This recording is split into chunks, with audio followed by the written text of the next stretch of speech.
আসসালামু আলাইকুম শিক্ষার্থী বন্ধুরা, সবাইকে স্বাগত জানাচ্ছি বাংলাদেশের সর্বপ্রথম পূর্ণাঙ্গ ডিজিটাল একটি সহায়ক বই ইজি অ্যাকাউন্টিং বইয়ের সমাধান ক্লাসে।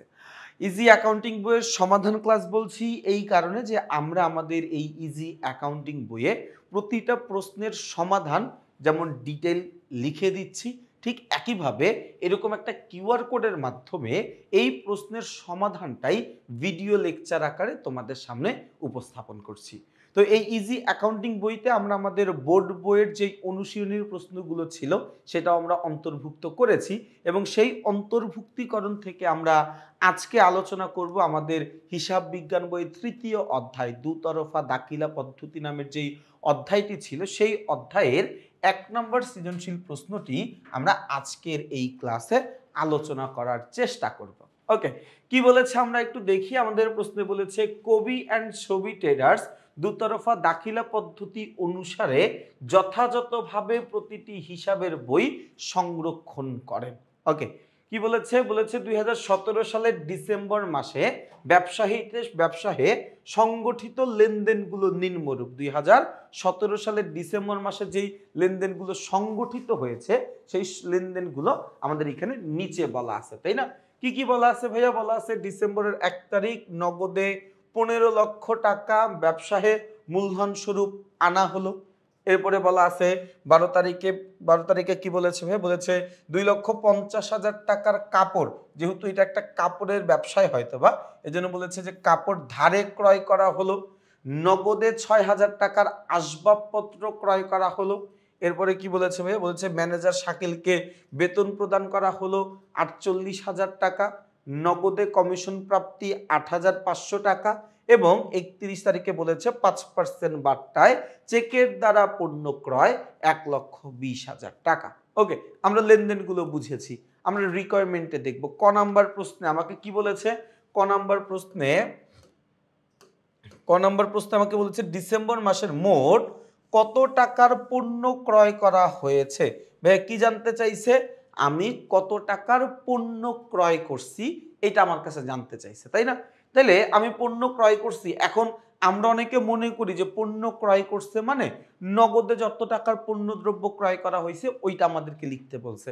ব্যাপারটা আসলে পুরোপুরি সত্য না। দেখো, আমরা যে লেনদেনগুলো লিপিবদ্ধ করি, একটা লেনদেন লিপিবদ্ধ করার পেছনে দুইটা পদ্ধতি আমরা চাইলে অনুসরণ করতে পারি, মানে দুইটা যে কোনো একটা পদ্ধতি অনুসরণ করতে পারি।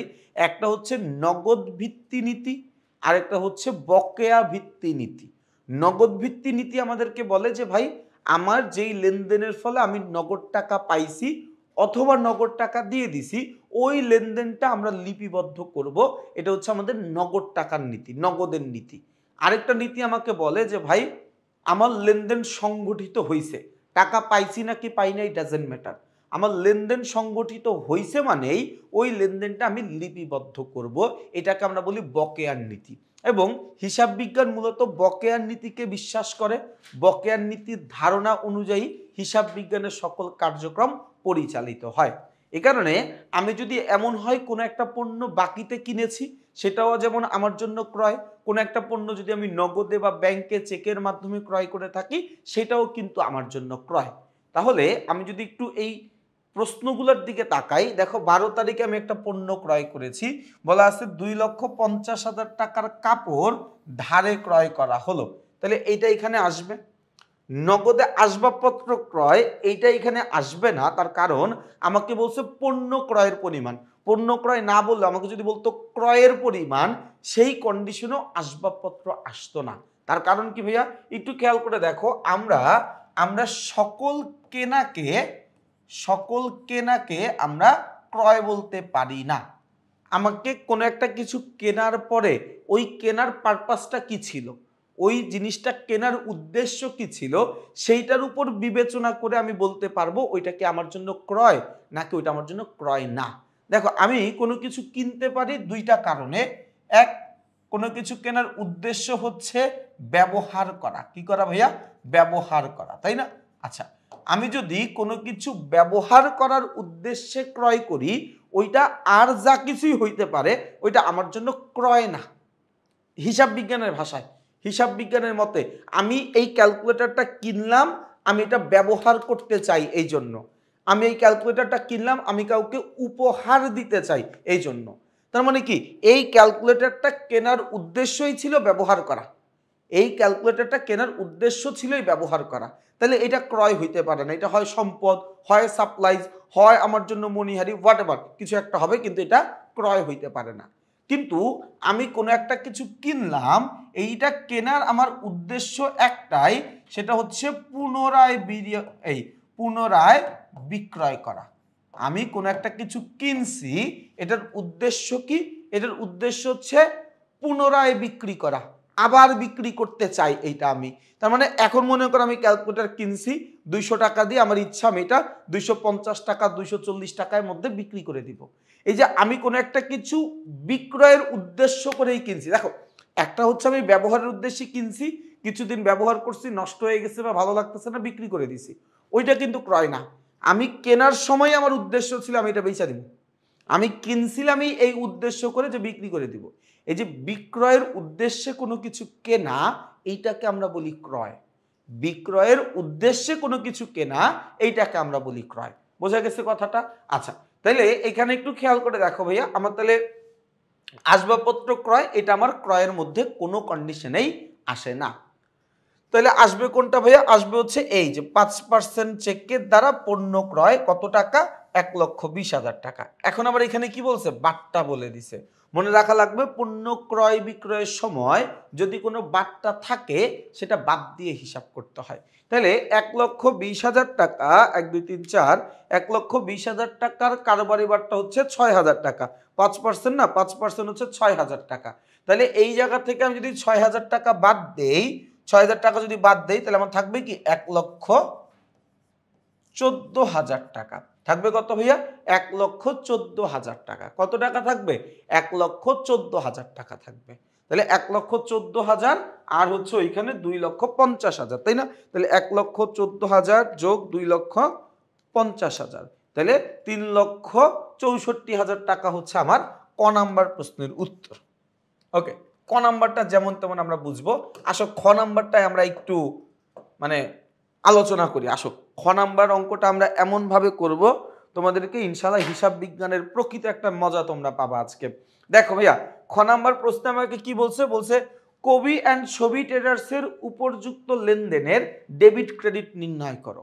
আমরা সবাই জানি আমাদের আধুনিক হিসাব বিজ্ঞানের মূল ভিত্তি হচ্ছে দুতরফা দাখিলা পদ্ধতি, ডাবল এন্ট্রি সিস্টেম। দুতরফা দাখিলা পদ্ধতি আমাদেরকে কি বলে? দুতরফা দাখিলা পদ্ধতি আমাদেরকে বলে যে ভাই, তোমার যেই লেনদেনগুলো হবে, তোমার যেই লেনদেনগুলো থাকবে, ওই লেনদেনের কমপক্ষে দুইটা পক্ষ থাকবে।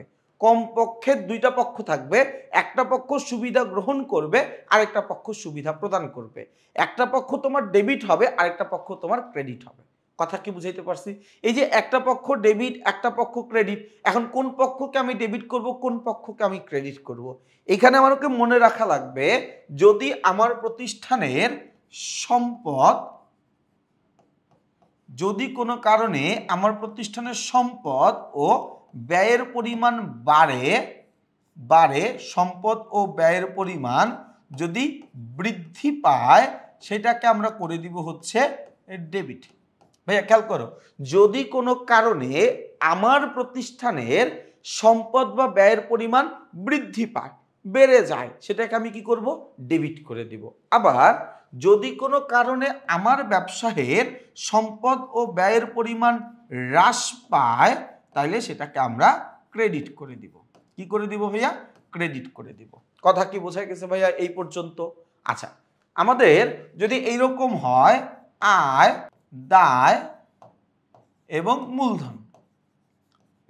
মূলধন, এই তিনটা হিসাবের মধ্যে যদি কোনো একটা হিসাব আমার বৃদ্ধি পায়, তাইলে সেটাকে আমরা করে দিব ক্রেডিট।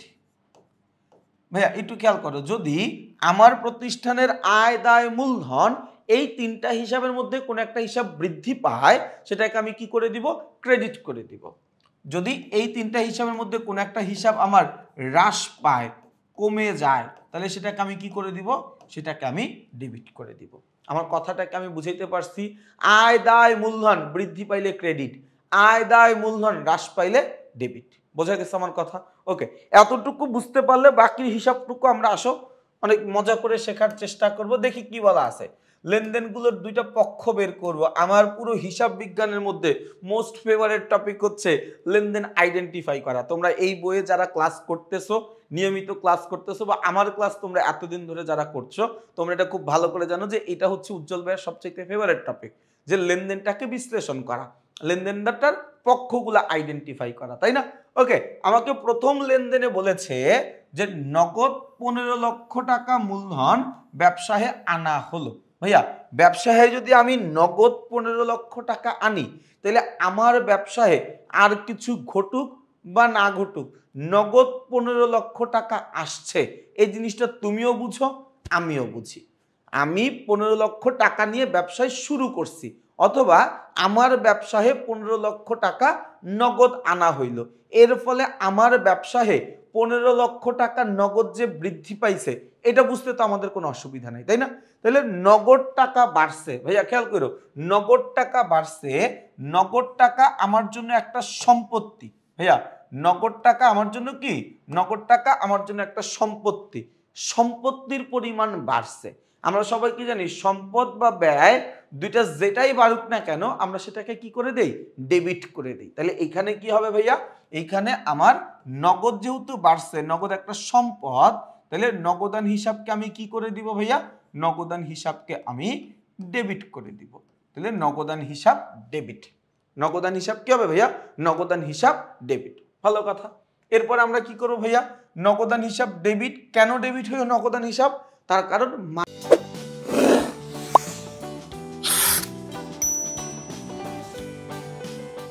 মালিক ব্যবসায়ে টাকা দিছিল। তাহলে মালিক যদি ব্যবসায়ে টাকা দেয়, ভাইয়া মালিক যদি ব্যবসায়ে টাকা দেয়, মালিক ব্যবসায়ী কিছু দিছে, এটার নাম হচ্ছে মূলধন। খেয়াল করো, মালিক আমার ব্যবসায়ে কোনো কিছু দিছে, এটার নাম কি ভাইয়া? এটার নাম হচ্ছে মূলধন। মালিক ব্যবসায়ে কিছু দিছে, এটার নাম কি? এটার নাম হচ্ছে মূলধন। তাহলে আমার ব্যবসায়ে কি হয়েছে? মূলধনের পরিমাণ বাড়ছে। আমরা সবাই জানি আয় দায় মূলধন বৃদ্ধি পাইলে কি করতে হয় ভাইয়া? আয় দায় মূলধন বৃদ্ধি পাইলে সেটাকে ক্রেডিট করে দিতে হয়। তাহলে আমি এখানে লিখে দিলাম মূলধন হিসাব ক্রেডিট। ভাইয়া আমাকে একটু বলো তো, আমি কি এই লেনদেনের 1 নাম্বার লেনদেনের দুইটা পক্ষ খুঁজে পাইছি? একটা পক্ষ কি? নগদান হিসাব। নগদান হিসাব ডেবিট কেন হইছে? নগদান একটা সম্পদ, আমার ব্যবসায় সম্পত্তি বাড়ছে, সম্পত্তি বাড়লে ডেবিট করতে হয়। মূলধন আমাকে মালিক টাকা দিছে, মালিক যদি ব্যবসায় কিছু দেয়, সেটাকে আমি মূলধন হিসাব বলি। তাহলে এখানে মূলধন হিসাব কি করতে হবে? বৃদ্ধি পাইছে। মূলধন বৃদ্ধি পাইলে ক্রেডিট হয়, আমরা এখানে লিখে দিলাম ক্রেডিট। কথা কি বোঝা গেছে ভাইয়া? আসো এর পরের লেনদেনে যাই। লেনদেন নাম্বার 12 কি বলা আছে ভাইয়া? 12 তারিখের লেনদেনে দেখি তো। 12 তারিখের লেনদেনে বলেছে 2,50,000 টাকার কাপড় ধারে ক্রয় করা হইল। 2,50,000 টাকার কাপড় ধারে ক্রয় করছি। ভাইয়া, আমি ধারে ক্রয় করি, আমি নগদে ক্রয় করি, আমি ব্যাংকের মাধ্যমে ক্রয় করি, আমি করছিটা কি? আমি ক্রয় করছি, তাই না ভাইয়া? ক্রয়, ক্রয় একটা ব্যয়বাচক লেনদেন। আমি পণ্যদ্রব্য কিনছি, এর ফলে আমার ব্যয়ের পরিমাণ বাড়ছে, ক্রয় নামে ব্যয়ের পরিমাণ বাড়ছে, তাই না? তাহলে আমার যদি সম্পদ বা ব্যয় বাড়ে, তাহলে সেটাকে কি ডেবিট করতে হয় না? তাহলে আমি এখানে কি করব ভাইয়া? ক্রয় নামে ব্যয়ের পরিমাণটা বাড়াবো। তাহলে ক্রয় হিসাব ডেবিট। এখন এই ক্রয়টা আমি কিভাবে করছি? আমাকে বলেই দিয়েছে এই ক্রয়টা আমি ধারে করছি, এই ক্রয়টা আমি বাকিতে করছি। এই যে ধারে বা বাকিতে পণ্যটা ক্রয় করা মানে কি? আমি মনে করো যে এই ক্যালকুলেটরটা, খেয়াল করো, আমি মনে করো এই ক্যালকুলেটরটা দোকান থেকে কিনে নিয়ে আসছি। আমি তারে বলছি ভাই টাকা আমি আপনার পরে দিব। আমি তারে বলে আসছি ভাইয়া আমি তোমারে টাকাটা পরে দিব। পরে দিব মানে কি? সে ভবিষ্যতে আমার কাছে টাকা পাবে না। এই যে খেয়াল করে দেখো, ভবিষ্যতে আমার কাছে মানে ব্যবসায়ের কাছে কেউ কোনো টাকা পয়সা পায়, সেটা হচ্ছে একটা দায়। আমার কাছে ভবিষ্যতে কেউ কোনো টাকা পাবে, তার নাম হচ্ছে পাওনাদার, এবং সে আমার জন্য একটা দায়। আমার মরার আগে তার টাকা পরিশোধ করে মরতে হবে, তাই না? তাহলে এই যে আমার কাছে কেউ টাকা পায়, এটা যেমন আমার জন্য দায়, এবং আমরা সবাই জানি আয় দায় মূলধন বৃদ্ধি পাইলে ক্রেডিট করতে হয়। তাহলে এইখানে আমার দায়টাকে আমি কি করে দিব? ক্রেডিট করে দিব। তাহলে আমার কাছে যে টাকা পায় তার নাম হচ্ছে পাওনাদার, এবং এই পাওনাদার হিসাবকে আমরা কি করে দিব, ডেবিট করে দিব। কথাটা কি, সরি, ক্রেডিট করে দিব। কথাটা কি বোঝা গেছে? ওকে, এরপরের লেনদেনে আমরা আসি। 23 নাম্বার লেনদেন বলছে নগদে 60,000 টাকার আসবাবপত্র ক্রয় করা হলো। ভাইয়া 23 তারিখের লেনদেন আমি কি করছি ভাইয়া, 23 তারিখে নগদে আসবাবপত্র কিনছি। ভাইয়া নগদে আসবাবপত্র মানে কি জানো, আমি কোন একটা ফার্নিচার কিনছি। এখন তোমরা ধরে নাও আমি মনে করো এই চেয়ারটা দেখতেছো সবাই, এই যে এই চেয়ারটা মনে করো আমি কিনে নিয়ে আসছি, নগদ টাকায় কিনি, বাকিতে কিনি, নগদে কিনি, যেভাবেই কিনি না কেন এই চেয়ারটা আমি কিনে নিয়ে আসছি। এই চেয়ারটা কিনে নিয়ে আসার ফলে হইলটা কি, আমার ব্যবসায়ে চেয়ারের পরিমাণ বাড়লো, তাই না? আমার ব্যবসায়ে আগে আসবাবপত্র যত ছিল এখন আসবাবপত্রের পরিমাণ আরেকটু বেড়ে গেল, তাই না? আসবাবপত্র এটা একটা সম্পদ, আসবাবপত্র এটা কি, এটা একটা সম্পদ। তাইলে আসবাবপত্র কিনে নিয়ে আসার ফলে আমার ব্যবসায়ে আসবাবপত্র নামের সম্পত্তির পরিমাণ বাড়ছে। এবং আমরা সবাই জানি সম্পদ বা ব্যয় যদি বৃদ্ধি পায় এটাকে ডেবিট করতে হয়। কি করতে হয় ভাইয়া, ডেবিট করতে হয়। তাইলে এখানে আমার সম্পদ বাড়ছে, কি নামের সম্পদ, আসবাবপত্র নামে। তাহলে আসবাবপত্র হিসাব কি করবো ভাইয়া, আসবাবপত্র হিসাব ডেবিট করে দিব, কারণ সম্পত্তি বৃদ্ধি পেলে ডেবিট করতে হয়, তাই না? আচ্ছা, এখন তুমি চিন্তা করো তো এই আসবাবপত্রটা কিনতে গিয়ে আমার কাছ থেকে নগদ 60,000 টাকা কমে গেছে না? আমি আসবাবপত্র কিনতে গেছি নগদ টাকা দিয়ে কিনছি, তাহলে আমি যে নগদ যে 60,000 টাকা দিয়ে আসবাবপত্র কিনলাম এর ফলে আমার নগদ টাকা আগে যা ছিল তার চাইতে কমে গেছে না? এই নগদ টাকা আগে যা ছিল তার চাইতে এখন কি হয়ে গেছে, কমে গেছে। এই যে নগদ টাকা কমে গেছে, নগদ টাকা একটা সম্পদ। নগদ টাকা কি, নগদ টাকা একটা সম্পদ। আমি সম্পত্তি কেনার ফলে আমার কাছ থেকে যে নগদ টাকা চলে গেছে তার মানে নগদ নামের সম্পত্তি কমে গেছে। সম্পত্তি বাড়লে ডেবিট, কমলে ক্রেডিট। তাহলে আমি এখানে নগদান হিসাব কি করব, নগদান হিসাব আমি এখানে কি করে দিব, ক্রেডিট করে দিব, তাই না? তাহলে 23 নম্বর লেনদেনের পক্ষগুলা কি, আসবাবপত্র হিসাব ডেবিট, নগদান হিসাব ক্রেডিট, তাই না? আচ্ছা, এরপরে আমরা চলে যাব, এরপরে আমাদের 24 নম্বর প্রশ্ন বলা আছে ম্যানেজার শাকিলকে বেতন প্রদান করা হলো। আমি ম্যানেজার শাকিলকে বেতন দিয়ে দিছি। দেখো একটা লেনদেন থাকে, আমি বেতনে নিয়োগ দিছি যে আমি তারে 48,000 টাকা বেতন দিব, এই শর্তে তাকে নিয়োগ দিছি, ওইটা কিন্তু লেনদেন না। আমাকে বলে দিছে যে আমি তার বেতন প্রদান করছি, বেতন দিয়ে দিছি, বেতন আমি তারে দিয়ে দিছি। তাহলে আমার প্রতিষ্ঠানে বেতন নামে ব্যয়ের পরিমাণ বাড়ছে না? আগে মনে করো বেতন নামের ব্যয়ের পরিমাণ ছিল 10,000 টাকা, এখন তারে 48,000 টাকা বেতন দেওয়ার ফলে আমার বেতন নামের ব্যয়ের পরিমাণ কি বেড়ে গিয়ে 58,000 টাকা হয়েছে না? তাহলে বেতন প্রদান করার ফলে আমার বেতন নামে ব্যয়ের পরিমাণ বৃদ্ধি পায়। বেতন প্রদান করার ফলে আমার প্রতিষ্ঠানে বেতন নামে ব্যয়ের পরিমাণ বৃদ্ধি পায়, এবং ব্যয়ের পরিমাণ যদি বাড়ে সেটাকে কি করতে হয় ভাইয়া, ডেবিট করতে হয়। আমরা সবাই শিখছি এটা যে সম্পদ ও ব্যয়ের পরিমাণ বাড়লে সেটাকে ডেবিট করতে হয়, তো সেটাকে আমরা ডেবিট করে দিব। আর সেটাকে আমরা ডেবিট করে দিব, তাহলে আমরা এখানে লিখতে পারি কি, বেতন হিসাব, এই বেতন হিসাব কি হবে, বেতন হিসাব ডেবিট। ওকে, এই বেতনটা আমি দিছি কিভাবে, কোনো কিছু বলছে, কোনো কিছু বলা নাই, মানে তো নগদ টাকাই দিছি। মনে রাখবা হিসাব বিজ্ঞানের ক্ষেত্রে এটা একদম প্রকাশ্য সত্য কথা, সেটা হচ্ছে কোনো কিছু আমাকে বলে নাই মানে মাধ্যমটা বলে নাই। ভাই খেয়াল করবা, যে কোনো একটা লেনদেন সংগঠিত হতে পারে তিনটা মাধ্যমে, নগদে, ব্যাংকে, বাকিতে। নগদে, ব্যাংকে, বাকিতে। ব্যাংকে বা বাকিতে যদি হয় আমাকে কোনো না কোনো একটা ক্লু দিয়ে দিবে, কোনো না কোনো একটা ভাবে আমাকে বোঝাবে যে এই লেনদেনটা ব্যাংকে হইছে বা এই লেনদেনটা বাকিতে হইছে। নগদে হইলে কিচ্ছু বলবে না, বলে দিতেই পারে, আবার ম্যাক্সিমাম টাইমে কিছুই বলবে না। তার মানে আমি যখন কোন একটা লেনদেন পড়ে এইটা আইডেন্টিফাই করতে পারবো না যে লেনদেনটা কিভাবে সংগঠিত হয়েছে, লেনদেনটা কি নগদে হয়েছে, লেনদেনটা কি ব্যাংকের মাধ্যমে হয়েছে, লেনদেনটা কি বাকিতে হয়েছে, আমি আইডেন্টিফাই করতে পারতেছি না, কোনো ক্লু দেওয়া নাই, তার মানে ওটা নগদে হয়েছে, তার মানে ওই লেনদেনটা নগদে হয়েছে। তা আমাকে সিম্পলি বলে দিছে যে ম্যানেজার শাকিলকে বেতন প্রদান 48,000 টাকা। আরে ভাই আমি বেতন দিছি, কিভাবে দিছি বলছে কিছু, নগদে দিছি বলছে, ব্যাংকের মাধ্যমে দিছি বলছে, চেকের মাধ্যমে দিছি বলছে, কিচ্ছু বলে নাই। তো কোনো কিছু বলে নাই মানে নগদে দিছি। এখন তুমি চিন্তা করো আমি একজনকে 48,000 টাকা নগদে দিয়ে দিছি, তাহলে আমার কাছে আগে যত টাকা ছিল তার চাইতে 48,000 টাকা নগদ কমে গেছে না? তাহলে নগদ টাকা একটা সম্পদ এবং সম্পত্তি কমে গেলে সেটাকে ক্রেডিট করে দিতে হয়। তাহলে আমি এখানে কি লিখব? নগদান হিসাব, নগদান হিসাব সম্পদ কমে গেলে কি হবে? ক্রেডিট হবে। লিখে দিলাম নগদান হিসাব ক্রেডিট। কথাটা কি বোঝা গেছে ভাইয়া? 24 তারিখেরটা। ওকে, এরপর হচ্ছে 30 তারিখ নগদে কমিশন প্রাপ্তি। ভাইয়া 30 তারিখ খেয়াল করো, 30 তারিখ কি বলছে? নগদে কমিশন প্রাপ্তি। নগদে আমি কি পাইছি? নগদে আমি কমিশন পাইছি। কিচ্ছু বোঝার দরকার নাই তোমার। কমিশন পাওয়ার মাধ্যমে আমি কি টাকা পাইছি না? কমিশন বাবদ আমি নগদ 8,000 টাকা পাইছি। এইখানে তুমি আর কিছু 8,500 টাকা পাইছি। এখানে তুমি অন্য কিছু বুঝো আর না বুঝো, এইটা তো বোঝা যায় যে নগদ টাকা কমিশন বাবদ পাওয়ার ফলে আমার ব্যবসায় নগদ টাকা বাড়ছে। কি বাড়ছে? নগদ টাকা বাড়ছে।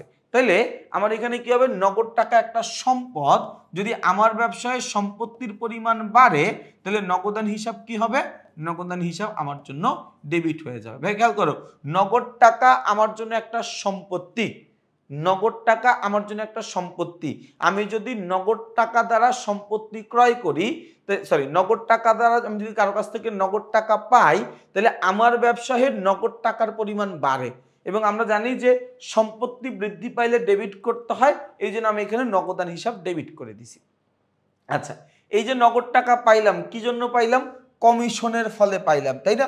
তাহলে প্রাপ্ত কমিশন হিসাব, প্রাপ্ত কমিশন হিসাব। ভাইয়া কমিশন একটা আয়। ভাইয়া কমিশন কি? কমিশন একটা আয়।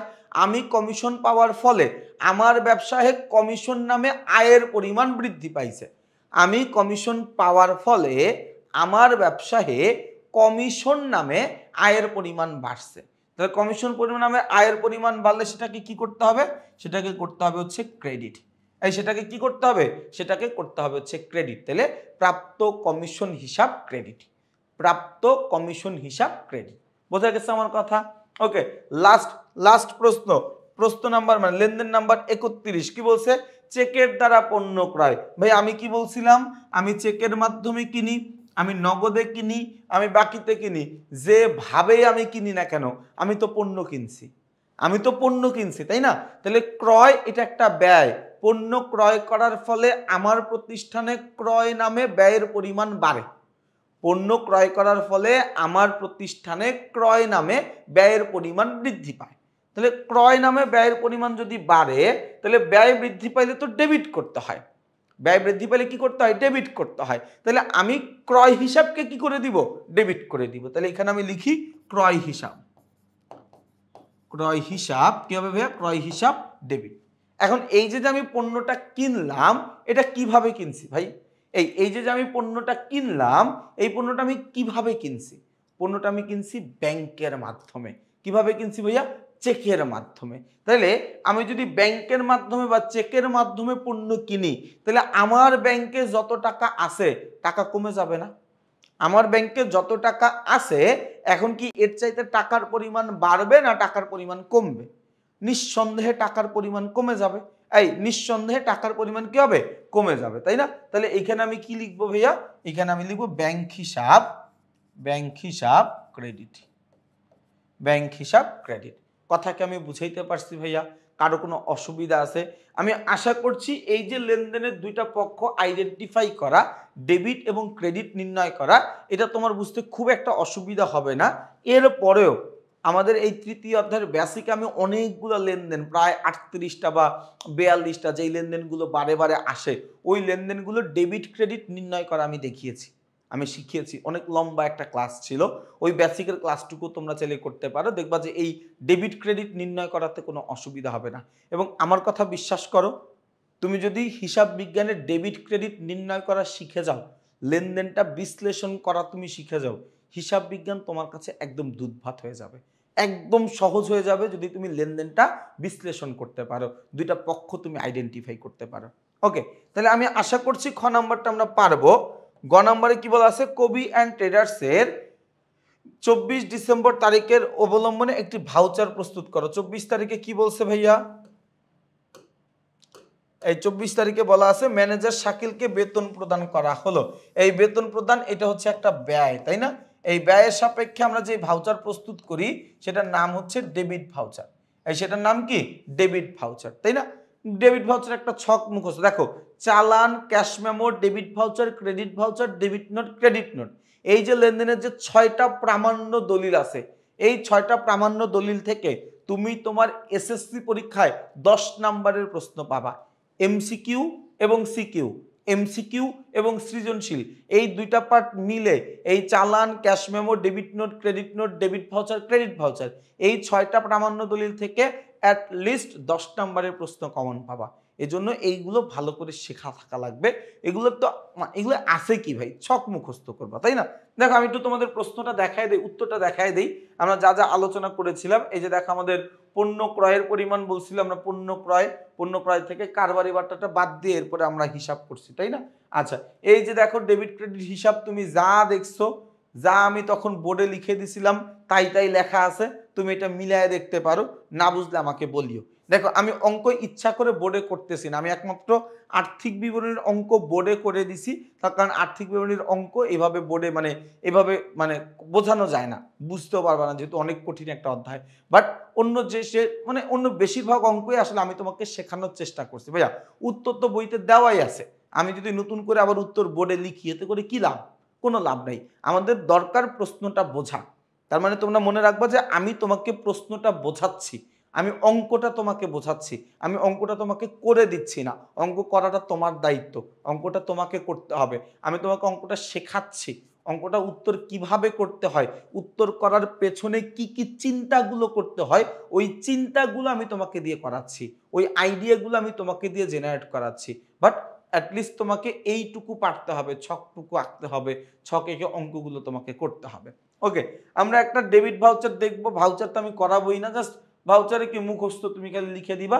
শুধু মনে রাখো ভাউচারে আমাদের 4 জনের স্বাক্ষর হয়, স্বাক্ষরের সিরিয়ালটা অনুসরণ করতে হবে, স্বাক্ষরের যে সিরিয়ালটা আছে এই সিরিয়ালটা মেনটেন করতে হবে। তাহলে দেখো ভাইয়া, আমরা আমাদের পাঠ্য বইয়ের 3য় অধ্যায় দুতরফা দাখিলা পদ্ধতি নামে যে অধ্যায়টি ছিল, এই অধ্যায়ের 1 নম্বর সৃজনশীল প্রশ্নটা সমাধান করেছি। আমি আশা করছি এই সমাধানের ক্লাসগুলো তোমাদের কাছে ভালো লাগছে, তার কারণ হচ্ছে তোমরা কিন্তু বইতে এই ভিডিওগুলো পাচ্ছ, বইয়ের প্রশ্নের উপরে যে কিউআর কোড থাকে ওই কিউআর কোডটা স্ক্যান করলে তোমার সামনে ওই প্রশ্নের উত্তরই আসবে। এটা যে তোমাদের জন্য কত বড় একটা ব্লেসিং, কত বড় একটা সুবিধা, এটা আসলে তোমরা যারা এই বইটা পড়ছো তারাই বুঝতে পারছো, অন্য কেউ এটা আসলে খুব ভালো একটা অনুধাবন করতে পারবা না। এই জন্য সবাইকে বলবো, যারা এখনো আমাদের এই ইজি অ্যাকাউন্টিং বইটা সংগ্রহ করো নাই, যত দ্রুত সম্ভব বইটা সংগ্রহ করে ফেলো। ইনশাল্লাহ তোমার পড়া হিসাব বিজ্ঞানের উত্তম একটা বই হবে ইজি অ্যাকাউন্টিং বই, এবং এটা আমি প্রত্যাশা করি যে ইজি অ্যাকাউন্টিং বইয়ের ফলে তোমার এসএসসি পরীক্ষায় হিসাব বিজ্ঞানের ফলাফলটা অনেক বেশি সমৃদ্ধ হবে, অনেক বেশি ভালো হবে। তাহলে সবাই ভালো থাকবা, সুস্থ থাকবা, আমার জন্য বেশি বেশি করে দোয়া করবা। আসসালামু আলাইকুম।